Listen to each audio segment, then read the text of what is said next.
सावन है आयो सुनाने राग मधुर मल्हार, सावन है आयो सुनाने राग मधुर मल्हार। अब तो बजाओ मुरली मोरे नंदलाला, कराओ घर घर में मधुर रसपान। अब तो आन बसो मोरे नैनन में ओ मेरे सावरिया सरकार, आन बसो मोरे नैनन में ओ मेरे सावरिया सरकार। नमस्कार बंधुओ, હું છું અંકિતા સોનેજી। આપ સૌને હાળો છો જીટીપીએલ ભક્તિ ઉપર દિવ્ય હિંડોળા દર્શન। જીટીપીએલ ભક્તિની ટીમ ફરીથી એક વખત આપ સૌને આપના વહાલા ઠાકરના દર્શન કરાવવા માટે પહોંચી ગઈ છે। આપ સૌ આવી જ રીતના અવિરત આપના ઘરે બેસીને હિંડોળાના દર્શન કરીને કૃતજ્ઞ થતા રહો।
કૃષ્ણ વંદે જગદગુરુમ।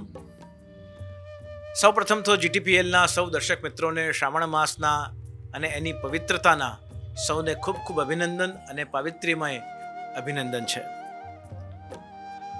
વિશેષ કરીને શ્રાવણ માસની મહિમાનું ગુણગાન પ્રતિવર્ષે આપણે કરતા હોઈએ છીએ અને ગુર્જર માસ પ્રમાણે અગર વિચાર કરીએ તો શ્રાવણ માસનું અતિ વિશેષ વૈશિષ્ટ્ય વૈષ્ણવ સંપ્રદાય પુષ્ટિમાર્ગ વલ્લભ સંપ્રદાયમાં રહેલું છે। સામાન્ય રીતે આપણા સનાતન જગતમાં શ્રાવણ માસ ભગવાન શિવને પ્રિય છે એટલે શિવારાધના માટે પણ પ્રસિદ્ધ છે। પુષ્ટિમાર્ગ માટે એટલા માટે પ્રસિદ્ધ છે કારણ કે પ્રિય છે કહું પ્રસિદ્ધ કરતા વધારે, પવિત્ર છે કહું પ્રસિદ્ધ કરતા વધારે તો વધારે શ્રેષ્ઠ રહેશે। પહેલી વાત તો એ કે પુષ્ટિમાર્ગ વિચારધારાનું આ સંપ્રદાયનું આ માર્ગનું જ પ્રાગટ્ય શ્રાવણ માસમાં થયું। શ્રાવણ શ્યામલે પક્ષે એકાદશ્યામ મહાનિશી।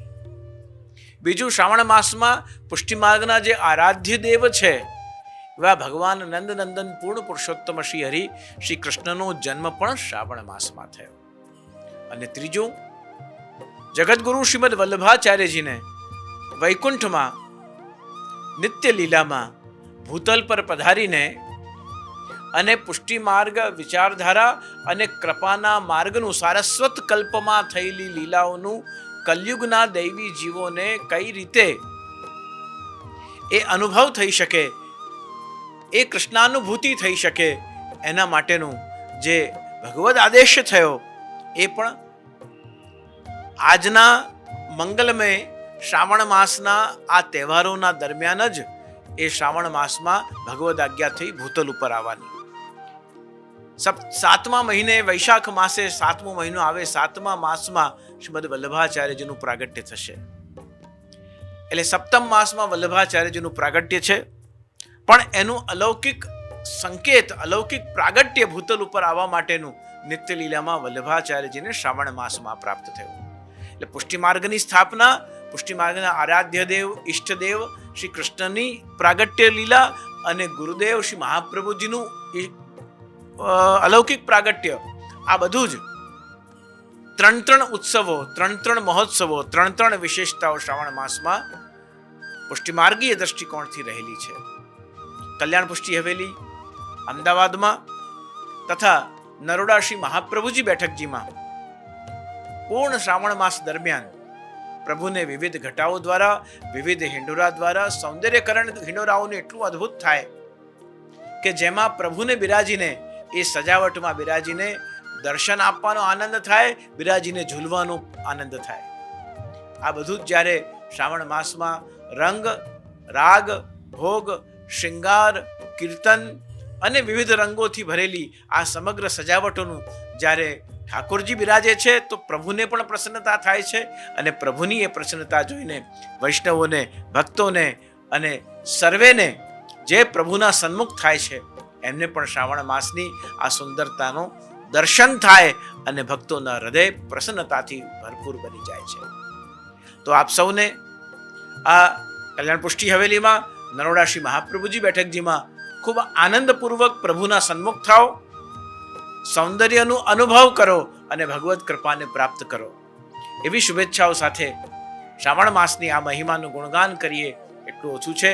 આપ સૌને આ પવિત્ર માસની ખૂબ ખૂબ શુભેચ્છાઓ, ખૂબ ખૂબ અભિનંદન. કલ્યાણમસ્તુ, શુભમ ભવતુ. काजल लागे अब तो किर करो, काजल लागे अब तो किर करो, सुरमा सहा न जाए, जिन नैनन में नंदलाला बसे वहाँ दूजा कौन समाए. कहत मीरा सुनो भई साधो, कहत मीरा सुनो भई साधो, कान्हा से दूरी अब तो सही न जाए, कान्हा से दूरी अब तो सही न जाए. બંધુઓ, આજના દિવસે આપ સૌએ આપના ઘરે બેસીને દિવ્ય હિંડોળાના દર્શન નિહાળ્યા છે. જીટીપીએલ ભક્તિની ટીમ અવિરત આપ સૌને આવી રીતે દર્શન કરાવતી રહેશે. હાલ રજા આપશો. જય શ્રી કૃષ્ણ.